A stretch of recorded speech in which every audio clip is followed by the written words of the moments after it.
Ba-dun-dun-dun-dun-dun. Do-do-do. Ba-da-ba. Okay, who knows that song?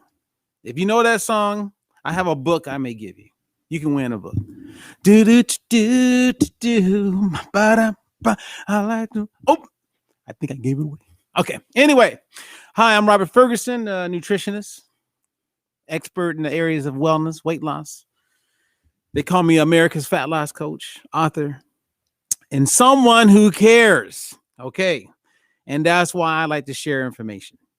So let me ask you a question, because I ask this question quite often. And sometimes people know what I'm talking about, and other times people look at me like, what is he talking about?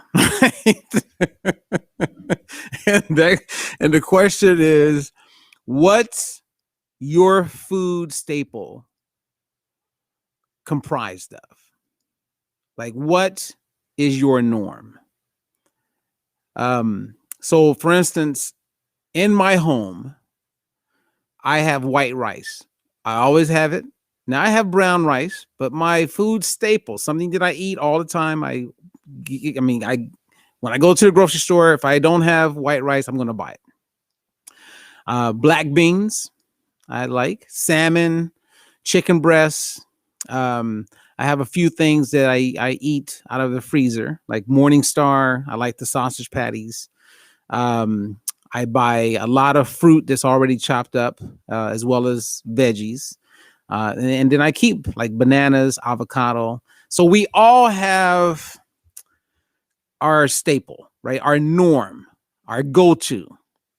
And if you're always eating the same thing, right? When you see those people, they'll post up like their meals and they'll show how they're prepping for the week.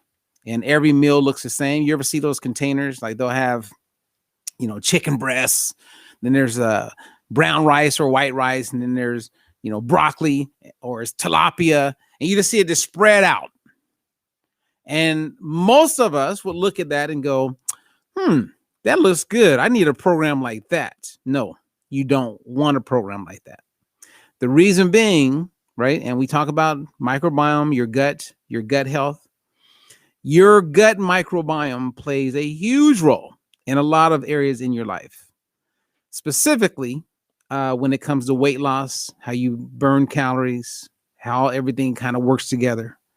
And I'm not going into great detail on purpose because I want to stay focused on the point, and that is what makes for a healthy gut microbiome. The one thing that all the experts, all the gastroenterologists, all the people who are sharing information about the gut microbiome, the one thing that they all agree with is that a healthy microbiome is one that is diverse.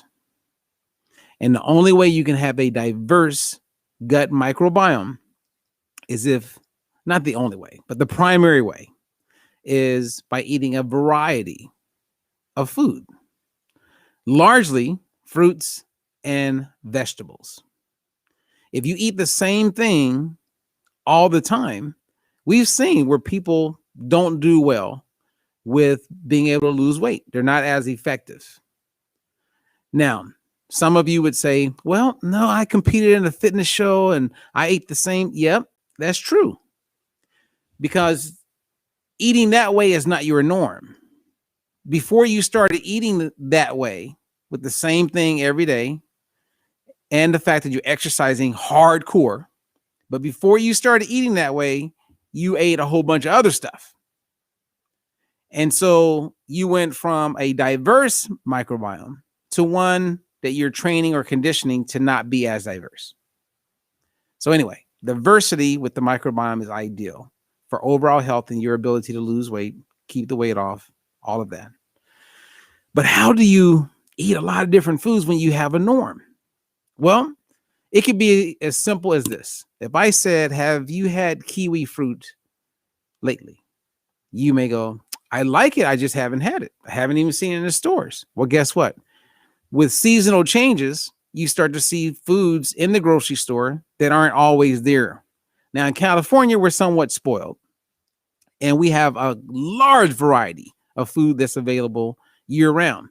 However, I haven't seen apricots lately. And so once they become available, guess what? I'm gonna buy some apricots.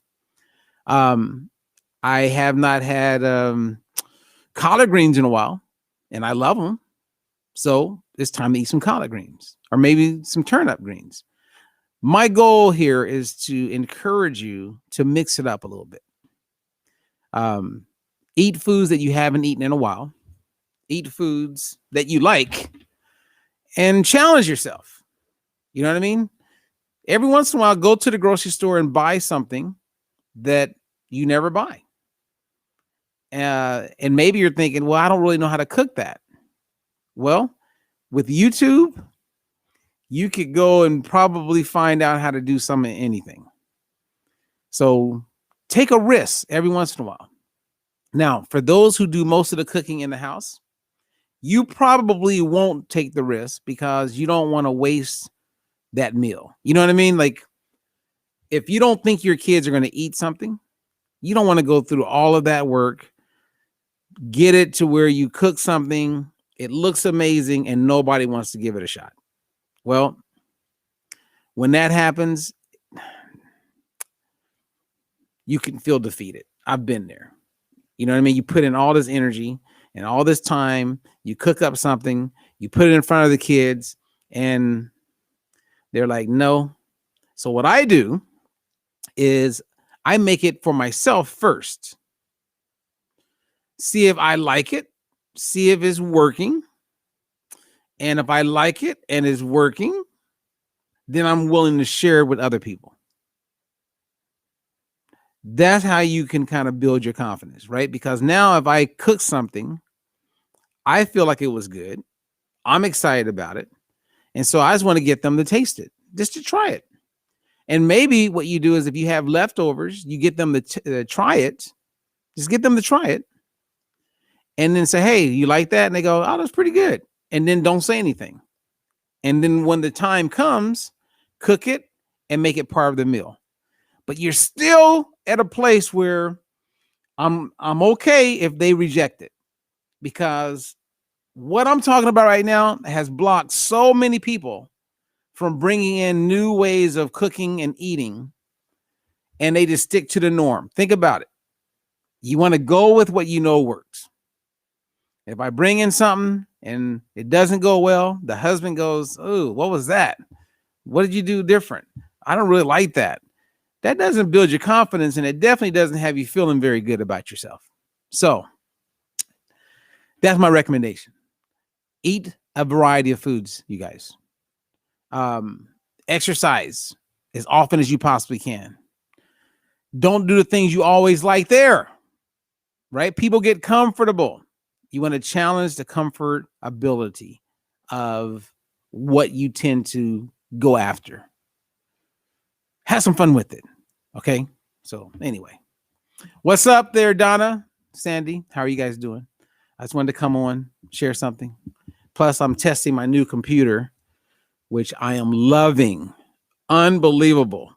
I had 3 computers die in one day, and I am liking this computer. So this is my first live on a new computer. I believe the camera is better than the one I was using. At least it looks like it on this side. But anyway, I've been drinking water all morning. I hit 64 ounces. And so I challenged myself because I love bubblies. And I said, for every 64 ounces that I drink of regular water, I will reward myself with one of these. I like to blow the do. I like to do. Okay. Anyway. All right. Okay. No questions. We're good. All right, you guys. Until the next one, I'm Robert Ferguson. Thank you for giving me a chance to share information. And we share because we care. And if you're on YouTube or Facebook and you like what we're talking about, you like what we're working hard to do, please share, subscribe, and like. That's how we get the word out.